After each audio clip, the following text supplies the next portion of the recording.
The boardroom was buzzing with anticipation. Papers rustled, phones pinged, and assistants darted from corner to corner. CEO Jonathan Mercer rarely had interruptions to his tightly scheduled meetings, but that morning, a small figure standing at the door changed everything. A little girl, no more than 7, clutched a crumpled envelope in her tiny hands. Her oversized coat hung loosely on her thin frame, and her wide, earnest eyes seemed far older than her age. Excuse me, she said softly, her voice trembling slightly. Dad's sick. So I came instead. Jonathan blinked. He had seen countless executives' children visit on rare occasions, usually smiling and waving in a casual, rehearsed way. But this was different. He motioned her over. Well, hello there. And who is your dad? Mr. Carter, she said, shifting from foot to foot. He was supposed to meet you today, but he couldn't. He's very sick. Jonathan nodded, expecting a polite apology, maybe a hand-drawn picture or a story about her dad's illness. Instead, the little girl opened the envelope and handed him a neatly folded piece of paper. Inside was a letter, written in careful, looping handwriting. Dear Mr. Mercer, I wanted to be here, but I am too sick to attend. My daughter will explain everything. I hope you'll understand. She's smarter than me sometimes, and she knows what's important. Sincerely, David Carter. Jonathan glanced at the girl. And you're going to tell me what's important? He asked, half amused, half curious. She nodded solemnly. Dad says, people are more important than money, and kindness is stronger than fear. He wanted you to know that. Curious, Jonathan leaned back, letting her continue. The girl's voice grew steadier as she explained the project her father had poured his life into. It was a small, local program providing meals and tutoring for children in underfunded neighborhoods, a project Jonathan had almost overlooked in the shuffle of quarterly reports.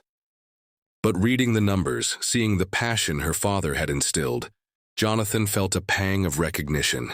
This wasn't just philanthropy, it was love. And, the girl added, Dad said sometimes people don't see what's right in front of them, but he wants you to help even if I'm small. Jonathan felt a lump form in his throat.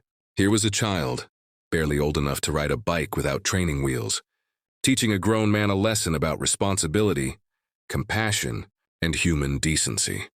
He excused himself and walked to the window, staring out at the city skyline. The boardroom chatter faded. He thought of his own father, long gone, and the countless times he had prioritized work over people.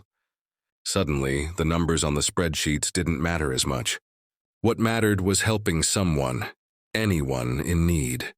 When he turned back, he found the girl still standing there, her hands clasped tightly. I think we can do it, he said, his voice thick with emotion. We'll make sure your dad's project succeeds. Tears welled up in his eyes. The girl smiled shyly, then leaned forward and whispered, Dad says, sometimes a little help can make a big difference. Thank you. Jonathan knelt down to her level. No, thank you, he said. You reminded me why we do what we do. By the time the girl left, the boardroom had gone silent. The employees exchanged glances, realizing they had witnessed something rare, a genuine act of courage, honesty, and selflessness. A few weeks later, Jonathan received a call. David Carter was recovering, and the program had not only survived, it was thriving thanks to the CEO who had listened to a little girl.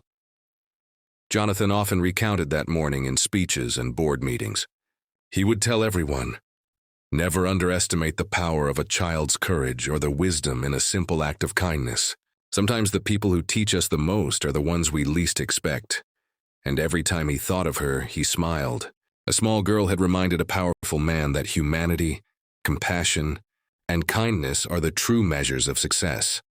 Over the next few weeks, Jonathan Mercer couldn't stop thinking about that small, determined girl. He had always been a numbers man, focused on quarterly results, stock growth, and client meetings. But something about her courage and sincerity had cracked through his routine, leaving a mark he couldn't ignore. He picked up the phone one afternoon and called David Carter's home. His heart thudded as the line connected. Hello? A weak but familiar voice answered. Mr. Carter, Jonathan said, trying to keep his voice steady. It's Jonathan Mercer. I wanted to check on you and your project. There was a pause. Then David's voice, trembling slightly with emotion, replied, I don't know what to say. I thought it might be too late. My daughter, she told me everything you did. I can't believe it. Jonathan smiled, though there were tears in his eyes. It's never too late. Your vision matters. And your daughter? She reminded me why we do what we do. I want to help. Let's make sure your work reaches every child it can. Within days, Jonathan had allocated a portion of the company's charitable budget to fund the program, while offering company volunteers to help with tutoring and mentoring. The initiative quickly grew. Children who once struggled in silence now had meals, mentorship, and hope. But the most surprising change came inside Jonathan himself. He found himself slowing down, listening more, noticing people he had once ignored. The boardroom felt less like a battlefield, and more like a place where decisions could shape real lives. And every time he thought of that little girl's bravery, he remembered the lesson she had brought without even realizing it. Greatness isn't measured by wealth or power. It's measured by the lives we touch. Months later, Jonathan received another unexpected visitor. The little girl, now holding her father's hand, stepped into his office once more. "Hi, Mr. Mercer," she said, her voice steady and confident. "Dad wanted to come, but he said I should tell you, thank you. You helped him and us all because I came when he couldn't." Jonathan knelt to her level, smiling broadly. "Thank you," he said. "Not just for coming, but for showing me what really matters. You've changed more than a project, you've changed me." David Carter looked on, his eyes glistening. "I always knew my daughter had a big heart," he said quietly. "But I never imagined she could change the world, even mine." Jonathan shook his head. Sometimes it's the smallest voices that have the loudest impact. From that day forward, Jonathan Mercer made it a personal mission to find and support overlooked programs, to listen more closely, and to never underestimate the power of simple kindness. And every time he saw that little girl, now a symbol of courage and compassion, he was reminded that even the smallest act can ripple into extraordinary change. Because in the end, the world isn't shaped by power or money alone. It's shaped by those willing to act with heart, even when no one is watching.